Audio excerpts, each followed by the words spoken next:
오늘 은혜 받으실 말씀은 마태복음 16장 마태복음 16장 1절에서 4절까지 합독합니다.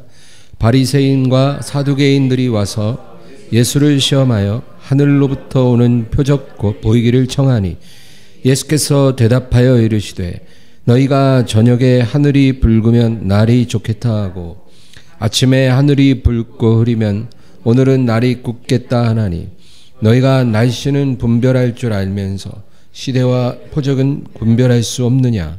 악하고 음란한 세대가 표적을 구하나 요나의 표적 밖에는 보여줄 표적이 없느니라 하시고 그들을 떠나 가시니라. 아멘.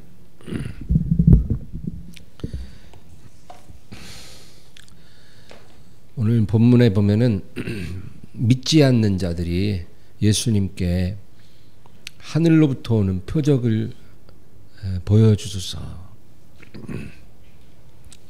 여러분 표적 좋아하면요 끝도 없어요. 조그만 표적 보면은 더 큰 거 보고 싶고 더 확실하고 더 대단한 표적 또 보고 싶고. 그래서 믿음을 표적 위에 세우면 안 됩니다. 표적 보고 따라온 군중들은 나중에 다 흩어졌어요. 생명의 말씀이 영생의 말씀이 있사오매 우리가 어디로 가리까. 베드로가 대답한 게 정답이에요. 끝까지 남은 제자들은 영생의 말씀 때문에 남은 거예요. 그래서 하늘로부터 오는 표적을 보여달라 하니까 예수님 뭐라 그러냐면 너희가 날씨는 분별하지 않느냐. 날씨 분별은 잘 하는데 왜 시대의 표적은 분별하지 못하느냐. 그렇죠?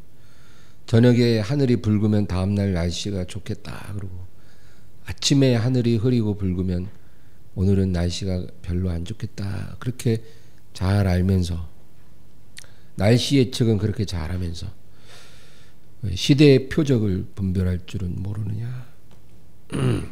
그리고 예수님 뭐라 하냐면 악하고 음란한 세대가 표적을 찾으나 내가 요나의 표적 외에는 너희에게 보여줄 것이 없다.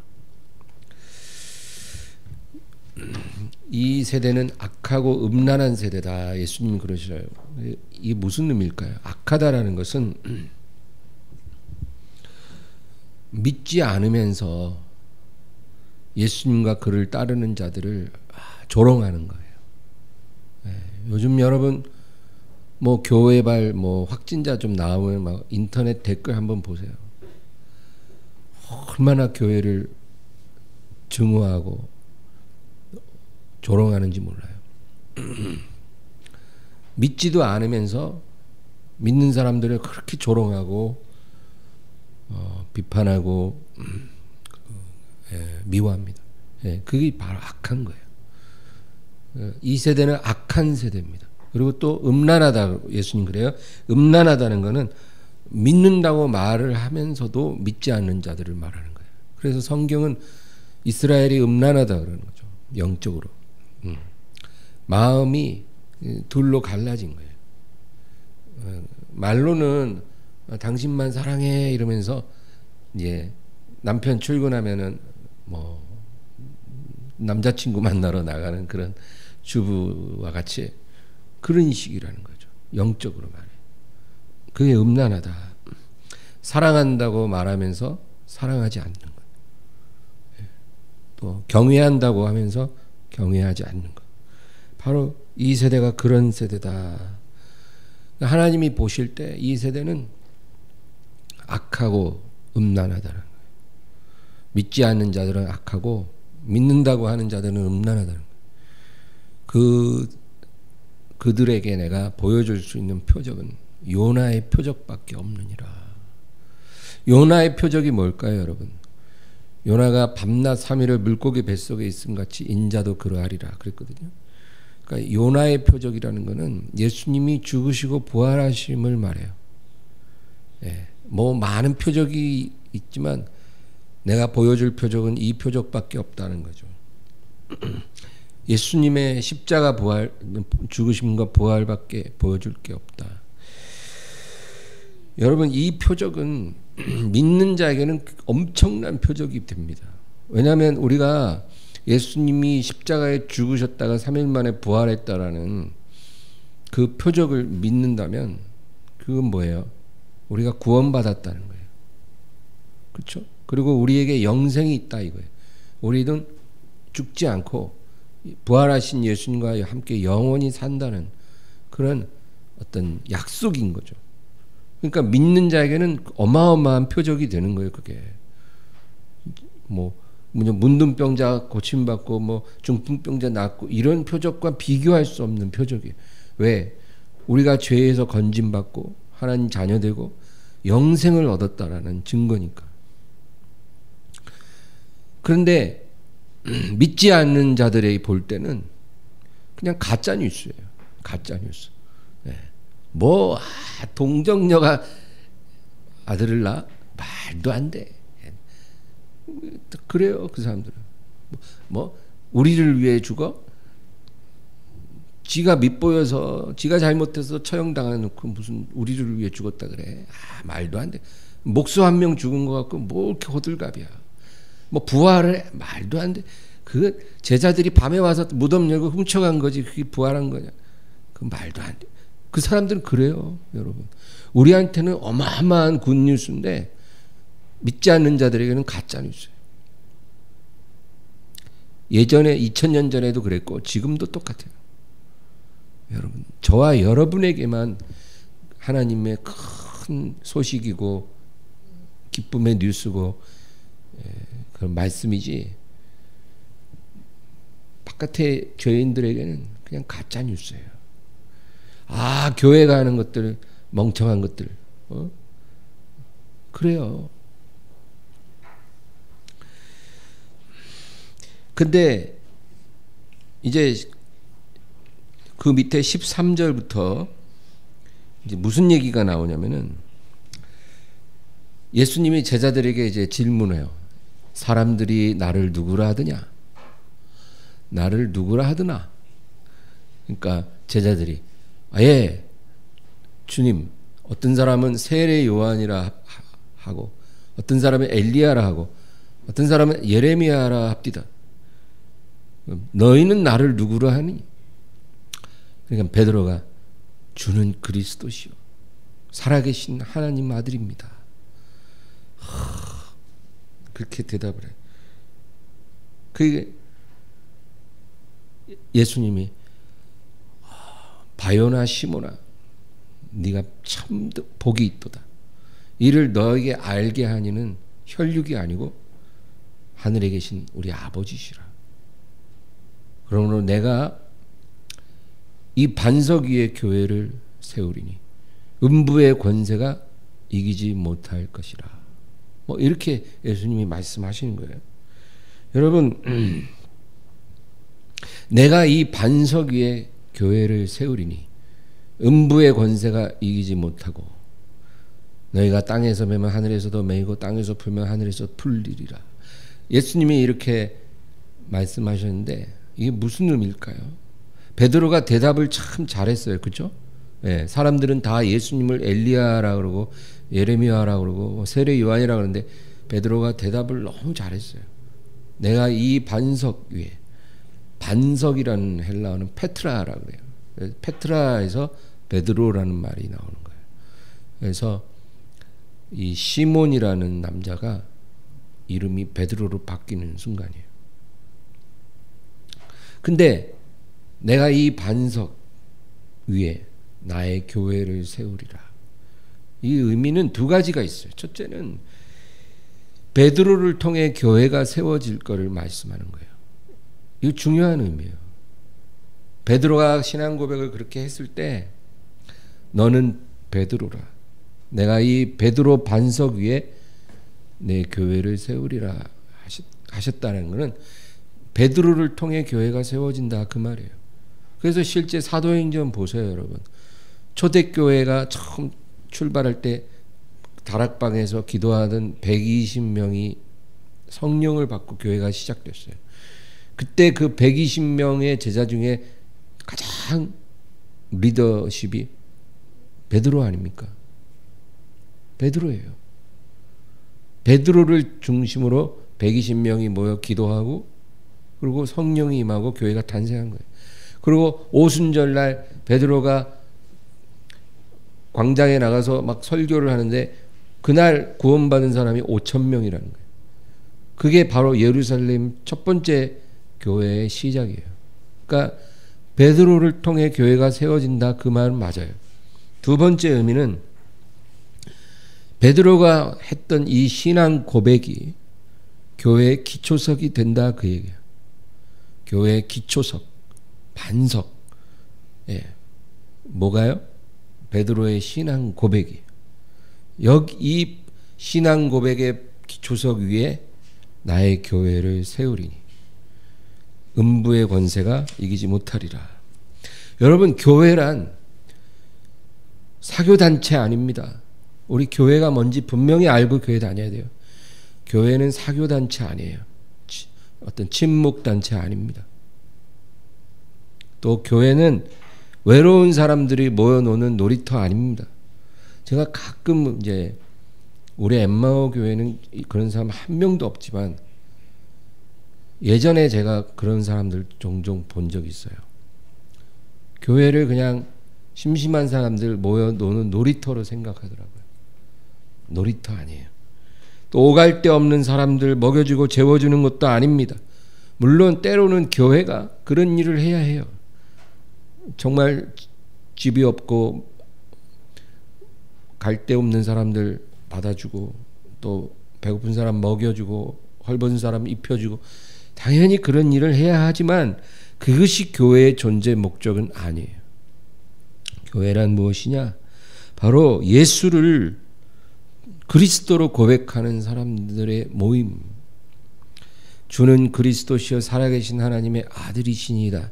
그 고백을 하는 그 사람들이 모여서 하나님께 예배하고 기도하고 또 서로 섬기면서 주님을 닮아가는 것, 바로 그것이 교회예요. 그것이 교회의 목적이에요.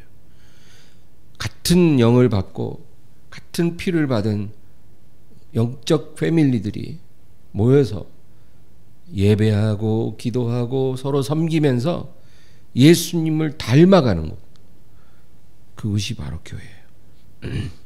제가 목회를 하면서 가장 이해하기 어려웠던 난센스가 하나 있어요. 지금도 이해하지 못해요. 그게 뭐냐면 수십 년간 교회를 다닙니다. 정말 수천 번 예배를 드려요. 수없이 기도하고 수없이 성경 말씀 읽고 배우고 그리고 여러 가지로 직분을 받아서 봉사도 열심히 해요. 그렇게 교회를 20년, 25년 다녔는데 하나도 안 변했다는 거. 20년 전과 지금이 똑같다라는 거. 나는 그게 정말 아직도 이해하기 어려운 난센스. 다 그렇다는 게 아니라 그런 사람들이 있더라, 그 얘기예요. 예수님을 조금도 닮지 않았어요. 20년 동안. 처음에 20년 전의 모습과 지금이 똑같아요. 정말 왜 그럴까? 여러분, 사람이 변하는 게 어렵다는 말은 맞아요. 평생을 살아도 인간이 저절로 변하지는 않더라고요. 여러분, 나이 들면 변한다 그러죠. 제가 볼 때 나이 든다고 변하지 않아요. 나이 들면 약해지는 것뿐이에요. 젊을 때 같이 막 강하고 혈기 막 갖고 막 체력도 좋고 막 그러지 않고 점점 약해지니까 옛날 같이 소리를 못 지르고 옛날 같이 막 여기저기 다니면서 막 사고치고 그러지 못할 뿐이지 변한 건 아니에요. 만약에 그 사람이 무슨 신비의 약을 먹고 회춘을 하면 예전과 똑같아질 거예요. 그래서 나이 든다고 변하는 게 아니라 그냥 약해지는 것뿐이에요. 사람이 잘 안 변해요. 그건 맞아요. 그러나 성령을 받고 매일 기도와 말씀으로 사는 법을 배운 사람이라면, 여러분 그렇게 우리가 교회를 20년 다녔으면 변해야 마땅한 거예요. 성령과 동행하며 아침에 눈 뜨면 기도하고 말씀 읽고, 잠자리 들기 전에 기도하고 말씀 읽고, 그렇게 사는 법을 우리가 교회에서 배우잖아요. 그렇죠? 하루아침에 그렇게 되는 건 아니지만 밤낮 그렇게 살아야 된다. 우리가 귀에 못이 박히도록 듣고 또 그러기를 원하고, 그렇게 신앙생활하면서 20년, 25년 지났으면 조금이라도 예수님을 닮고 변하는 게 정상이에요. 전혀 안 변했다면 여러분 그 믿음은 산 믿음 아니라 죽은 믿음이에요. 그 죽은 믿음 갖고는 하늘나라 못 들어가요, 여러분. 그래서 교회 안에 그런 사람들이 있다라는 것은 주님 오실 때 천국에 들어가지 못할 사람들이 교회 안에 많이 있다, 그 얘기와 똑같은 얘기예요. 우리가 예수님을 닮는데 실패하는 것은 괜찮아요. 우리가 원한다고 하루아침에 딱 예수님처럼 되는 게 절대 아니죠. 그건 저도 어려워요. 우리 다 똑같아요. 정말 예수님 닮고 싶고 영적으로 빨리빨리 성장하고 변하고 싶지만 잘 안 돼요. 노력해도 간절히 원해도 쉽지 않아요. 예수님 닮는데 우리가 실패하는 거는 괜찮은 거예요. 그것도 하나의 과정이에요. 우리가 제자리에 있는 것 같아도 제자리에 있는 게 아니라 앞으로 나가고 있는 거예요. 그러나 예수님 닮는 것을 거부하는 사람, 이런 사람은 우리가 가까이 해서는 안 됩니다. 우리 마태복음 18장 그 한 장만 뒤로 넘기면 18장 15절에서 17절 15절에서 17절을 다 같이 읽습니다. 내 형제가 죄를 범하거든 가서 너와 그 사람과만 상대하여 권고하라. 만일 들으면 내가 내 형제를 얻은 것이요, 만일 듣지 않거든 한두 사람을 데리고 가서 두세 증인의 입으로 말마다 확증하게 하라. 만일 그들의 말도 듣지 않거든 교회에 말하고 교회의 말도 듣지 않거든 이방인과 세리와 같이 여기라. 진실로 너희에게 이르노니 무엇이든지 너희가 땅에서 매면 하늘에서도 매일 것이요, 무엇이든지 땅에서 풀면 하늘에서도 풀리리라. 이 예수님 말씀이에요, 여러분. 뭐라 그래요? 예수님이 만약에 네가 가까이 지내는 한 형제가 죄를 범한다는 거예요. 그러면 너와 그 사람과만 은밀하게 얘기해서 권고해서 그가 돌이키면 네가 그 형제를 구원한 거라는 거예요. 예를 들어 뭐 교회 다니는 사람들도 은밀한 죄를 짓잖아요. 뭐 어떤 사람이 뭐 불륜을 한다든지. 근데 이제 가까운 친구는 그거를 알 수 있잖아요. 그러면 이제 너와 그 친구 둘만 얘기하라는 거예요. 너 그러면 안 돼. 너 그 관계 빨리 정리하고 너 가정으로 돌아가. 하나님 앞에 회개하고 너 새롭게 살아야 돼. 너 계속 그런 식으로 살면 안 돼. 그렇게 권고하라는 거예요. 1대1로. 그리고 말을 안 들으면 두세 사람 데리고 가서 얘기하라는 거예요. 그래도 그 말을 안 들으면 교회에 말하라는 거예요. 교회에 말하면 목회자가 얘기하겠죠. 목회자가 얘기하는데 그래도 안 들으면 이방인과 세리처럼 여기라. 뭐 교회에서 내쫓으라 이 말이 아니라 가까이 하지 말라는 거예요. 그 사람이 교회에 와도 그냥 오는 거다, 가도 가는 거다 이러지 한 형제처럼 가까이 지내지 말라 이거. 여러분, 교회는 무조건적인 사랑을 해야 한다고 말하는데 성경을 다시 읽어보세요. 우리 하나님은 거룩하신 하나님이에요. 하나님의 사랑은 거룩한 사랑이지 맹목적인 사랑은 아니에요. 거룩함이 무너지면 하나님은 다 부셔버려요. 땅이 더러워지니까 홍수로 다 쓸어버리는 거예요. 하나님은 사람보다 거룩함을 더 원하시고 생명보다 의로움을 더 원하시는 하나님. 이스라엘도 선택받았으나 거룩함을 잃어버리고 더럽혀지니까 하나님이 그냥 다 태워버리고 다 무너뜨려 돌 위에 돌 하나 남지 않게 하고 포로로 다 끌려가고 다 칼로 죽이고 하나님 그러시는 하나님이에요. 지금은 다를 것 같아요? 똑같은 하나님이에요. 우리의 죄를 얼마나 미워했으면 아들을 그렇게 잔인하게 죽이시겠어요? 여러분. 그래서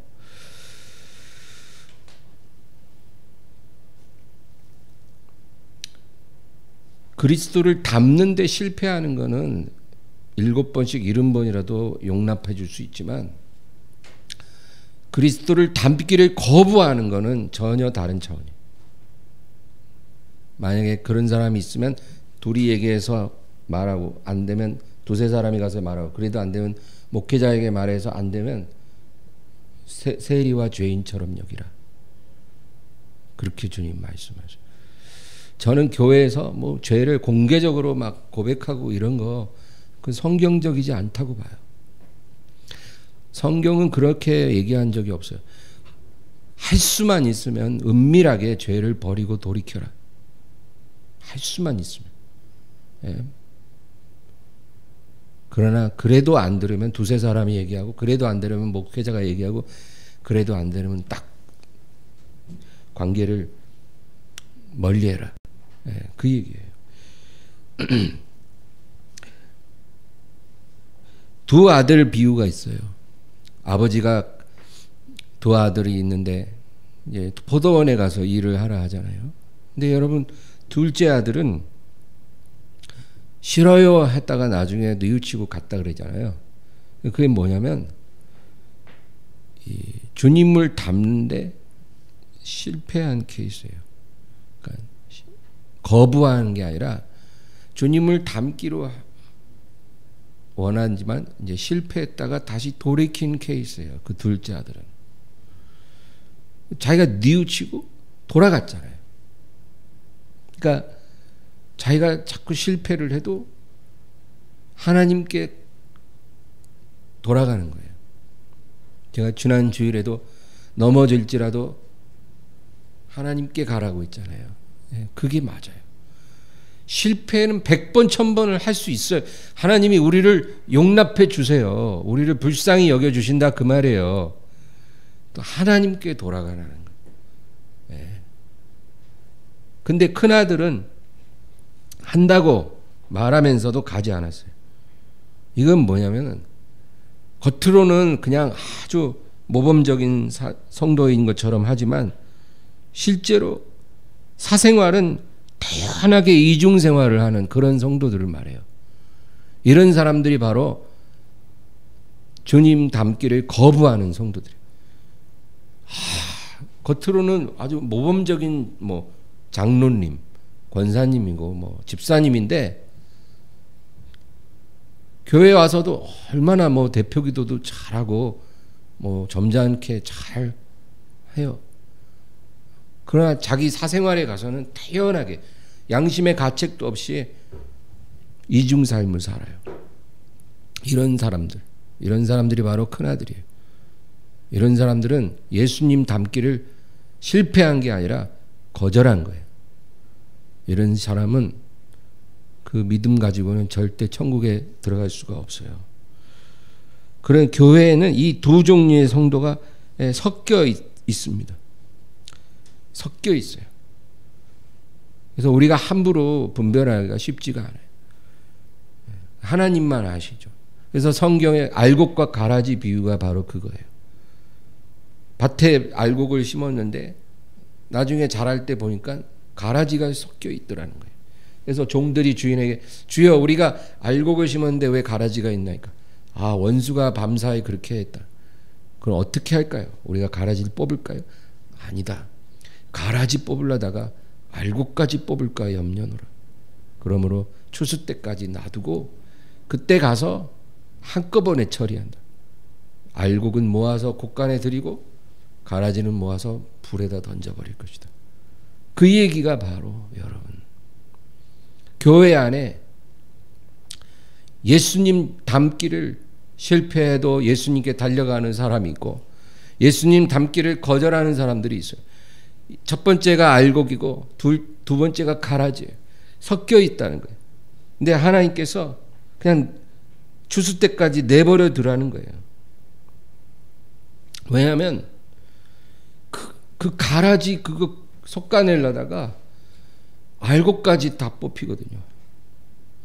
여러분 그 교회에서 완전히 막 그 가라지 같은 사람들 있을지라도요, 그 함부로 뽑아내면 안 된다는 거예요. 그래서 예수님도 그냥 이방인과 세리처럼 여기라 그랬지 그 뽑아내라 그러지는 않은 거예요. 뽑다가 알곡까지 뽑힌다니까. 가라지들은 절대로 혼자 안 나가요. 교회를 완전히 쑥밭을 만들어 놓고 나가요. 그러니까 주님도 추수 때까지 놔둬라. 예.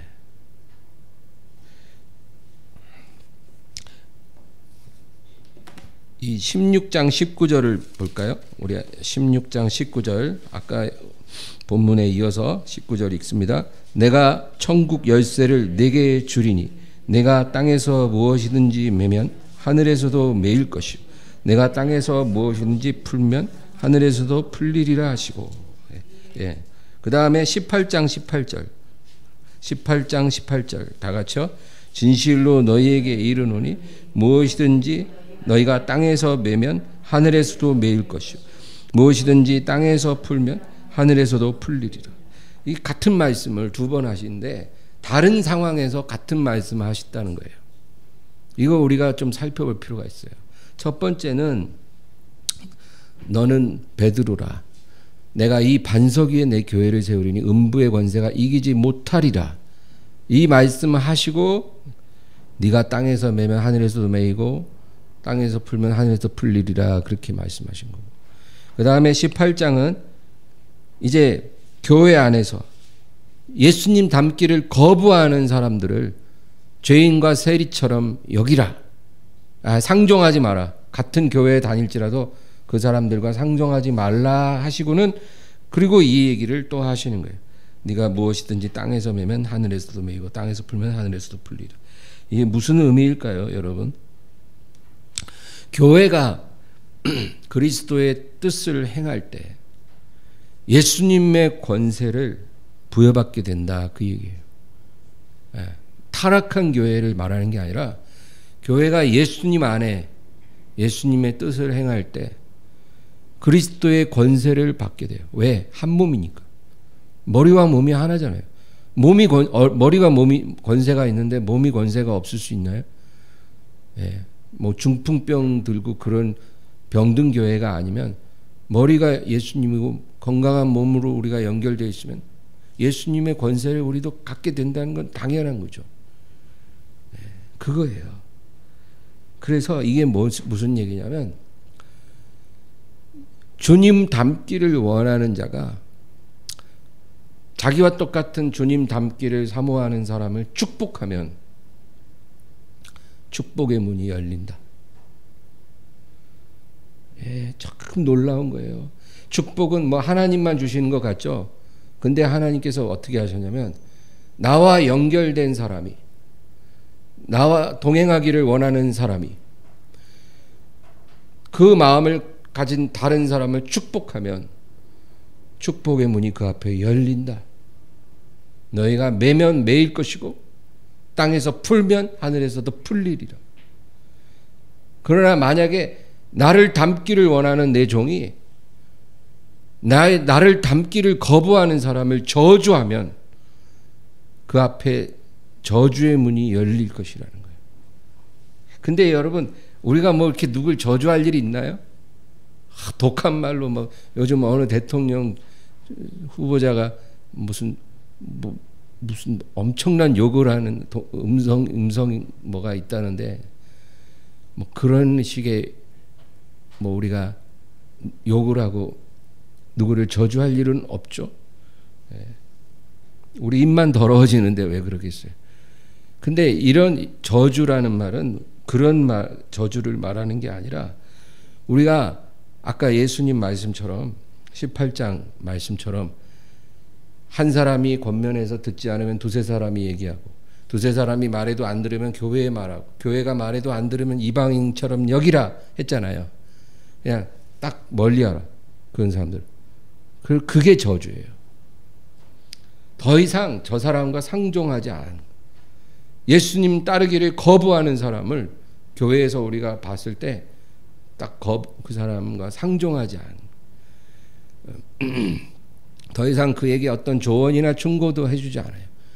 그게 바로 저주예요, 여러분. 그러면 저주의 문이 열리는 거예요. 그 사람은 완전히 마귀의 밥이 되는 거예요. 이게 참으로 무서운 진리예요.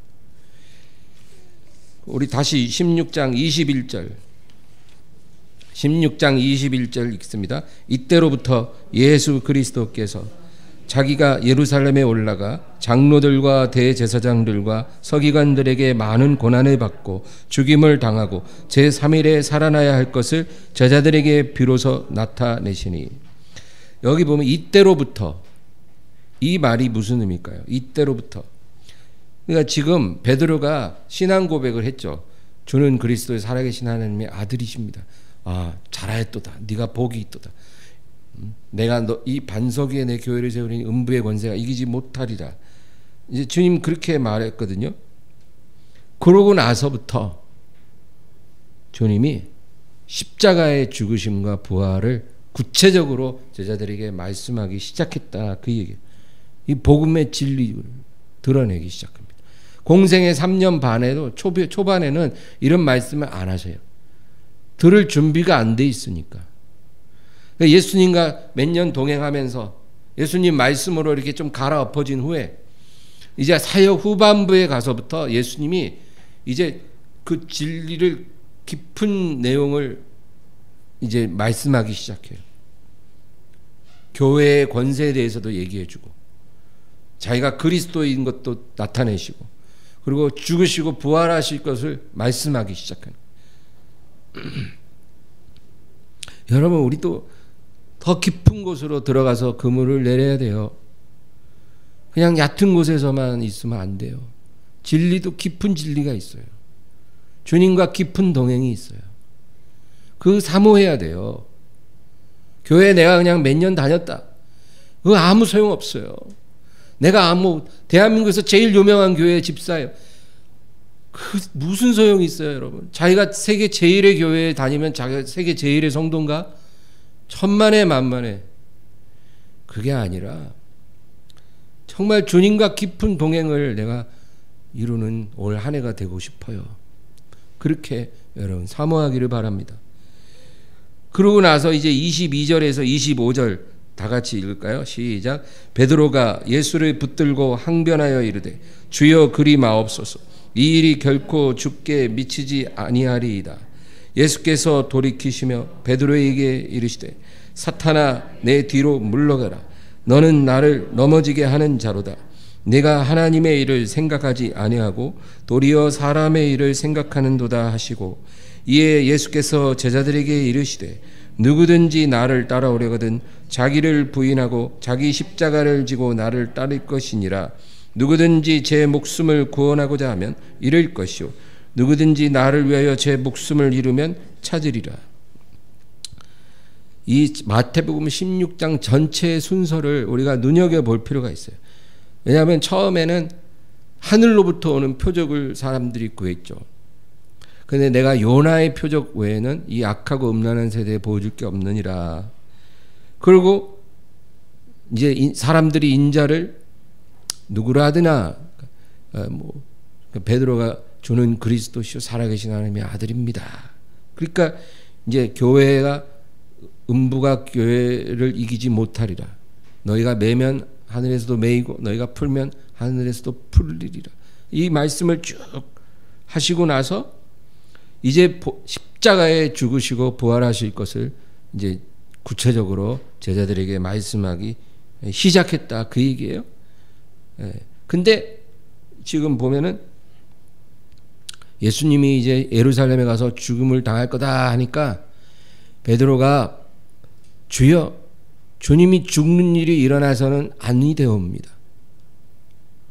그렇게 말을 해요. 그러니까 예수님이 사탄아 물러가라. 너는 나를 넘어지게 하는 자로다.